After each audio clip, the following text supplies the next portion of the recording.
Don't go anywhere, Mark. We're going to actually just set up for our panel now. And while we do that, I'm going to encourage you to go to edge.com and ask a question. We'd love to pose your questions to our panel. And as we sit up here, just a recap of who we've got. So we've heard from Giles Hardie, film critic, entertainment reporter, pop culture geek extraordinaire. And we've also heard from Mark Hadley, documentary maker, film reviewer, script doctor, and also a sword collector. But you can ask him about that afterwards. Yeah, Giles, why don't you sit here? Okay. Yeah. And also we have Sam Chan coming up as well. So Sam is an actual doctor, as well as a doctor of philosophy in theology. So I've always wanted to ask you, Sam, did you have to become a doctor twice to please your Chinese parents? I guess so, yeah. Well, I doubly fulfilled the Asian narrative. Yeah, yes, right. Thank you. Yeah, cool. Can we just call you Doctor Doctor? You could. That would be so cool. That would be very cool. Doctor, nice. As appropriate for a panel to do with, filmmaking and our love of films, fairly basic question. What's your favourite movie? All of you. Oh, good. I always describe this as the equivalent of saying to a stand-up comedian, tell me a joke. I will always answer that question with Star Wars. The reason being it's why I fell in love with movies. But I think that once you've seen enough movies, you always invariably end up in the small problem that you realise that there are those four categories that you rightly defined. There are genres, and also it's really quite hard to compare Casablanca to the Babadook. There's no, other than the way that the shiny images appear on the wall, not a lot in common. But yeah, they're three good films, I'll just say those. Yeah, I think it's kind of like saying, what's my favourite in the club versus what's my favourite in the car, yeah. and all that sort of stuff. My favourite film, though, makes no sense whatsoever. It is Conan the Barbarian, the original. Yeah. I'm not like some sort of remake guy. But basically... Or there's a bad remake. It was a terrible remake. But I really liked it, not because Arnold Schwarzenegger flexing is a great thing for me, but mainly because the way that soundtrack is used in that film is actually kind of epic, and it was really quite helpful for me when I was writing. So there you go. Wow. Well, I'm a parent of 3 children, and asking what your favourite movie is like asking what are you going to name your child, because you don't want to pick a name so weird that people think you're weird, but you don't want to pick a name so common or a movie so common that now you're boring. So you're looking at that little sweet spot that finds some emotional connection with the audience, but it shows, hey, I'm funky, cool, hip, trendy, a little bit outside the box. You set a benchmark of Star Wars. You've actually got a land between Conan the Barbarian and Star Wars. Yeah. If you want to go for intellectual, you just need to say Baywatch or above. Well, someone was watching Baywatch in the 80s because it was rating very well. I was one of them. Yeah. That and Xena, the warrior princess. But Rocky was for me. I like the Rocky franchise. And in year 12, I used to watch Rocky movies before I studied for the HSC to psych myself up for study. At least that's what you told I got into medicine because of the Rocky movies. And how shocked were you when you learnt that it actually was nominated for an Oscar or multiple? I was very shocked. Yeah. Sylvester Stallone nominated for an Oscar for writing Rocky. Writing, he writes, with words. I don't think he just grunted at someone who wrote it down for him. Okay, so Giles, we have a question for you. Giles, what proportion of films succeed? What is the secret to success? What proportion succeed? Oh, I definitely have that statistic just to hand. Let me just check outside with my computer. I've got no idea. Not many is the short answer. Look, I think to do the dodgy answer, that partly is, of course, going to be what is defined as success. I think there's a real horrible capacity for the industry, the media particularly, to define success as opening weekend. But we are just out of Sydney Film Festival season, and watching the directors who walked out of a cinema where they'd been cheered or they'd just seen their film watched by 100, 200, 700 people, that was success for them. So I think getting a film made without trying to sound too ridiculous is a huge success. What percentage make a profit, you will never find out. Because as I mentioned, a lot of stars now get percentages, and there is gross profit and net profit. And net profit is where the accountants decide to hide all of the profit so that they don't have to pay the percentage to the stars. So they're very careful about not releasing that sort of information. But look, some do, and they pay for the majority of the others. What was the second part of the question? What's the secret to success? Secret to success, making a good film. I know that sounds ridiculously trite, but there's a lot of elements that go to it. Writing, then execution, then editing, then marketing. and the Australian film industry spent 15 years pretending that that wasn't something they needed to do. So that wasn't a joke. They really did spend 15 years pretending that the audiences should just come because it's their job. They've stopped doing that, and it's fantastic. And look, there is a lot of work that has to go into each of those phases. The Australian film industry still struggles with the fact that there's often, particularly in TV more than film, not enough time is given to writers. They have to churn it out really quickly. Yeah, can I actually just jump on the end of your question and say that there's an adage in my industry: only a good script promises a good result. Yeah. If you get it wrong at the beginning, it's also true. It'll be horrible no matter what happens. Yeah. Which is why basically Transformers 5 will rake in some dollars, but who knows what they were doing? Although The Room, I'm just going to leave that there. So ultimately, you can take everything we say and ignore it, and people will still go and watch The Room religiously because Spoon. Did anyone actually get that, or do you require some interpretation? Okay. Yeah. So I don't understand The Room, so I can't really explain it. But The Room is an awful film, like famously awful. It is terrible. It is woeful. It is ridiculous, and it shows about every couple of months at the Hayden Orpheum to a packed room because it's reached that sort of masochistic, so bad it's good level. That people go to hate watch it, and they speak along with it, and they have all sorts of rituals that I've chosen not to get involved with, which is why I can't really explain it to you. But yeah, because I thought you were canning Room, which is a completely different, very different film. Lovely The Room. Yeah, I know. Although not one you'd watch many other times. Like, not a repeat watch film. But yeah, no. Then again, I agree with that on The Room, and I'm clearly wrong. But yeah, there is a point where good isn't the answer. Like, you can be a bad film and be hugely successful, and let's face it, we can all name other examples of that.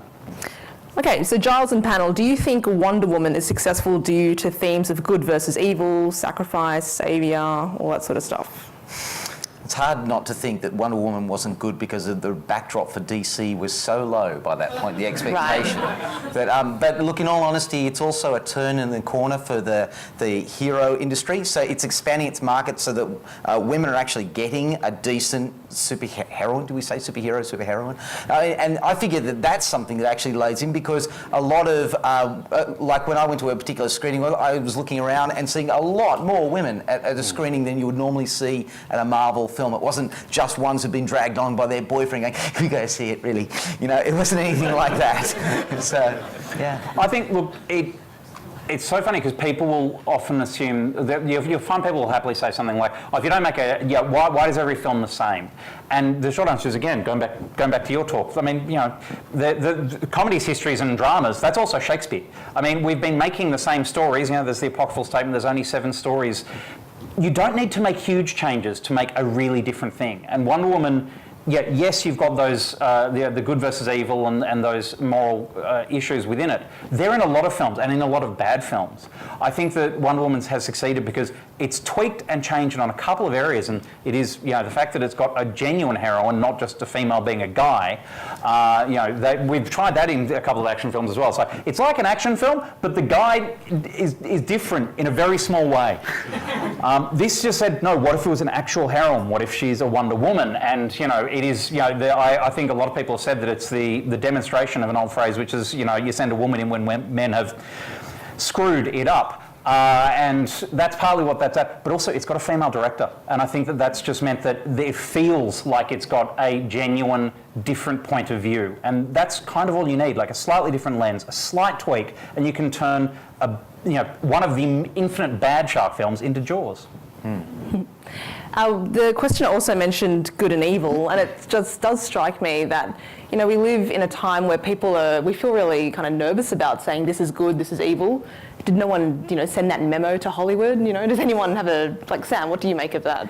Oh, it is fascinating. I'm just reading right today a book by Don Miller called Blue Like Jazz, and he said he was studying storytelling, movie making, and how the essence of any story is drama and conflict, because without it's just events, things just happening. So you need drama, you need conflict.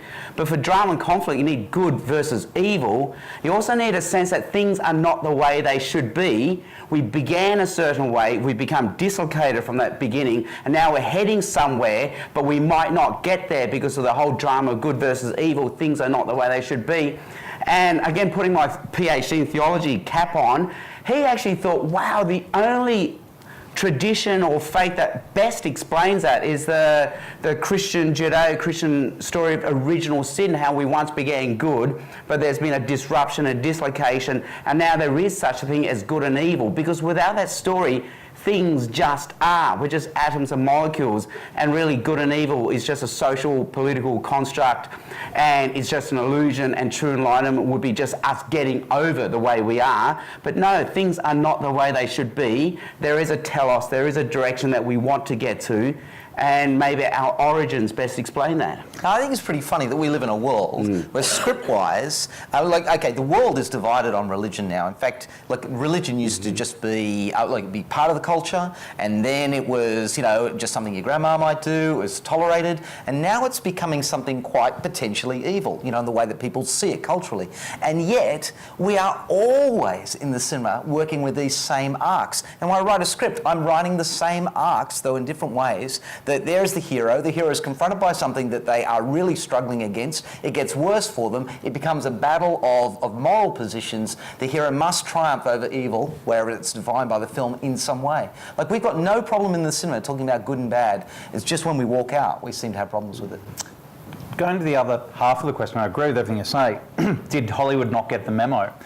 Hollywood got a different memo. Hollywood got the memo that said, we've got to rely on the rest of the world for box office now. So when you had the 80s, bad guys, Russians. Very easy, because we didn't want to sell into Russia, we being Hollywood in that instance. And the Cold War was at its peak, very easy to do. Everyone from James Bond through to Rocky was fighting the Russians. Then with the breakdown of the Cold War, there was that period where both spy thriller novels and films just got lost. They started making up Uzbekistan so that they could just come up with a bad nation. Or they went after South Africa. Or they went after, but it never succeeded. They kind of went for apartheid. They kind of went for struggle around. They've drifted to a point now where, the Middle East has sadly provided a nice, straw man that can be held up as the bad guy. But because China is a huge market. For a while there, China was going to be the bad guys for America because they could see it as the absolute commercial, they were their commercial nemesis. Suddenly, they're the commercial partner. And it's like, oh, let's not make those films anymore. They're the ones paying for them. So the reason you then find is there's been one bad guy essentially one bad force that the Hollywood has always happily made it about. It's the Empire. And until we can get Darth Vader or the Emperor to invest in films, he's going to be a very good bad for the good versus bad debate. And otherwise, that's why you're looking at your Marvel universe, your DC universe, because once you make it a space alien, you're not offending another market when you make a villain. So it comes down to commercial realities is why quite often they won't make a bad guy because can't offend that market, they buy tickets too. This is really funny because you're talking about how movies are a business, really, in the end. So, to pick up a point from Mark's talk, is all the kind of trying to have a sit down and have some sort of discussion, perhaps with some spiritual overtones to it. Is that cerebralizing, if I can make up that word, something like movies, which is essentially, about making money in the end? Oh, I don't think it's about making money. I mean, it has to work, but that's one part of the equation because if you think about it, the money is coming from audiences. Audiences have to connect with the story. They have to be able to hand over money. Look, I think that sometimes there's no better way of judging things. You shouldn't listen to critics. This is us. You shouldn't, because sometimes critics will go off on a particular film and it will do incredibly well at the box office, and it is then up to us to do a little bit of soul searching and say, why was that? And I think it's because that regardless of what the audience was wrong. Sometimes I stand out the front of cinemas and go, no! Yeah, seriously. Don't do that. There have been whole Transformers films surrounded by critics going, stop! Actually, a side story, I was sitting in a preview, the very first preview in Australia of the first Twilight film. It was about 30 critics sitting there watching it. The film got about 40 minutes through. I was in this screening. I think I know what you're about to say. People were cracking up. They were laughing. The heroes came in with their big hair. Everything. We all walked out thinking, what a waste of money. Yeah. Okay, but what it is that people tap into, like whether you agree with it philosophically or not, people tap into storylines that fit with the way that they see the world. There is an understanding that evil must get its own.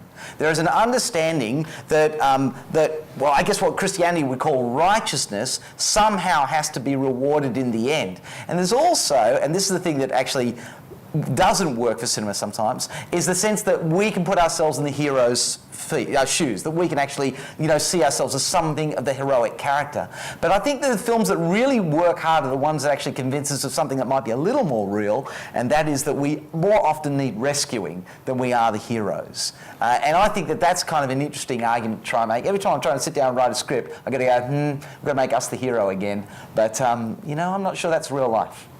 What do you reckon, Simon? Again, interestingly, like, we need the bad guys, we need the good versus justice. So more often than not, we have a contrived bad guy like a Joker or a Darth Vader, and then it ends up with this big CGI battle at the end. Again, so contrived, it's boring, and it's just escapism, and it's slightly empty and unfulfilling. Whereas the ones that are much more existential are the ones where the X factor, where the evil comes from within, and suddenly you realise, oh my gosh, the evil's not out there.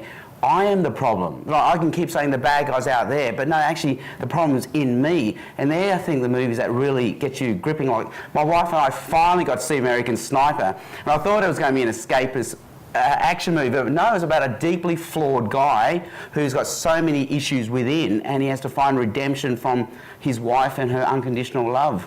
Well, on that point, another question from the audience. Why do people go to nihilistic movie stories? Yeah, why do they? Look, can I just say that firstly, I think that there's a little bit of industry imbalance here, and I want to say that the nihilism, again, feel free to disagree with me, guys, but the nihilism in Australian film seems to have risen out of a whole lot of film school think. There's a lot of that that's gone on. I don't want to name particular institutions that are probably guilty of it, but a lot of that sort of like, this is gritty, this is real, this is dark, therefore this is real life, is what has come out of Australian film. And I actually think that often we've done ourselves a disservice, because when we do these happier things like Brand New Day or Babe or things like that, we actually get strong emotional responses. When we do The Man from Snowy River, we get strong responses, or even Gallipoli, which is a pretty sad story, we get strong emotional responses, and these are not nihilistic. I feel like we're outgrowing it. I'm kind of hoping in the next 10 years we will. But I wonder if it's even an anchor on Australian cinema. I think with the nihilism aspect, there's a couple of things to address. One is, I think you need to splinter out horror films. Horror films are a really interesting psychological adventure you can take on, why we love to go and absolutely torture ourselves. But they're often made because they're the cheapest films to make. You can make a really good horror film in a room. And you don't have to do lots of setups, you don't have to take to millions of locations, you can have nobody actors because most of them are going to die in the first 15 minutes. So I think that's where we get a lot of those nihilist films, and Wolf Creek and infinite examples happens here, happens around the world. A lot of people's first films are horror films for that reason. So I'm going to set those aside and say the nihilistic, that really like, let's just go to hell and just keep digging kind of filmmaking. I lay very happily at the feet of Candy. I think Candy was an extraordinary film that I never want to watch again. But it was really good, but every film student at the time could not see why it was good. They just knew it was, and what they walked away was, I don't need a third act. I don't need to solve anything. I don't need to explain anything. And the thing is, Neil Armfield made Candy. Neil Armfield had been doing plays at Belvoir for 30, 40 years. He's made opera, he's directed ballets, he has directed films. He knew exactly how to do it, because the thing about nihilism, if you're going to go to that really extreme version that is, it's incredibly skillful to make it work, because otherwise it is just torturing your audience. And I always go back to a student theatre director who I was working with back in the days, and student theatre is a special form of torture in itself. There was a point at which I was producing for him, and we'd had some complaints that the seats were uncomfortable. I said, people are saying the seats are uncomfortable, and he said, oh yes, but that means they're feeling something. When you've got time to notice the air conditioning or the seats or anything like that, you've lost your connection with the film. But a lot of directors have this feeling that if you hate the film, at least you felt something. Which is a pretty postmodern viewpoint. Yeah. It's the idea that any feeling is somehow valid. But look, just in case people didn't pick up the reference there in terms of acts, the 3-act structure is, here's the hero, there's the problem. The hero solves the problem and we all get catharsis out of that. We realise something true. And the idea that we don't have a 3rd act, I think, ultimately, humanly speaking, we rebel against. It might be interesting to watch, but the truth is we want a resolution, not just to the story, but to our lives. And people mistake an unresolved ending as having no ending, and then they go and make bad films. So Sofia Coppola, to me, is someone who has made some films where she's not resolved and it's ended up being a great film, and she's made other films where she's went, 3rd act, why have one? And just drops the film at some point. You should have paid more attention to Dad. Yeah. Well, going on to the nihilism thing, I lived for 5 years in America, and they see a very different American storyline versus the Australian storyline. They began as an English colony, we began as an English colony, they began on the East Coast, we began on the East Coast. They had to fight a battle for freedom. We got our freedom handed to us by doing nothing. And so right now in our narrative is if you just don't do anything, things will go well. But if you don't leave things alone, things will go badly for you. Every time the Americans sent an explorer westward, they found fertile ground. Every time we sent an explorer inland, they died for nothing. There was no sea. And then we get this idea, what were you thinking? Why did you even bother? Why did you even try? And I just recently had to deconstruct the Australian national anthem. Australians all let us rejoice because we're young and free. We've golden soil, wealth for toil. We are surrounded by sea. And they think, wow, what do we sing about? Where every other nation sings about manifest destiny. They fought a war or God is on their side. We're deliberately trying to remove manifest destiny and God on our side. And we've formed purely what they call the immanent frame. We've tried to make sure we don't touch on the transcendent. So what can we sing about? Well, we've got soil and we're surrounded by sea, and that's why we can't win in the rugby against the All Blacks and the South Africans, because their anthem sing about destiny and God, and we say, hey, but we're surrounded by sea. and so basically we're saying we're just atoms and molecules. That's all we are. And that leads to material determinism, fate. You can't fight against your destiny, so that's the Greek mythology. So without the transcendent, we're just left with a nihilism. Also, New Zealand has the haka. We have a nihilistic song we sing. We'll sing Matilda. Yeah, that's right. I like that, where he gets to die. Yeah, exactly. It's like, basically hangs around the pond and then throws himself into it. Arrested suicide. And as a fun one, I used to do stand-up comedy, another form of torture. And it's interesting. You talk to people who do stand-up, and to get into the American-Australian difference. If you do stand-up in America, you walk on stage, you feel the audience, they want you to succeed. They want you to be funny, they're there, they're going to love you until they hate you. Australian audiences you walk in front of and they'll sit there and go, okay, what are you going to do? And it's like, these will be people who've paid money to come and have a laugh, and the first thing they sit down and go, well, this is going to be awful. Impress me then. And that's sort of where our audiences come from as well. So there's a weird nihilism on both fronts. It's on the screen and the audience go, I knew it'd be awful.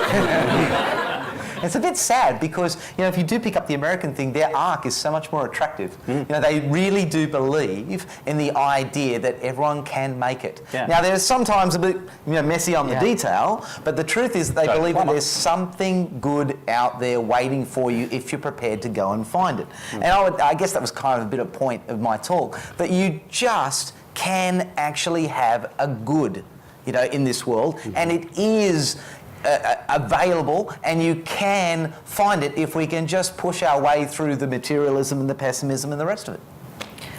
I promised you that the discussion would get going and then it'll be time to end it, and that time has now come. Thank you. Thank you, Justine.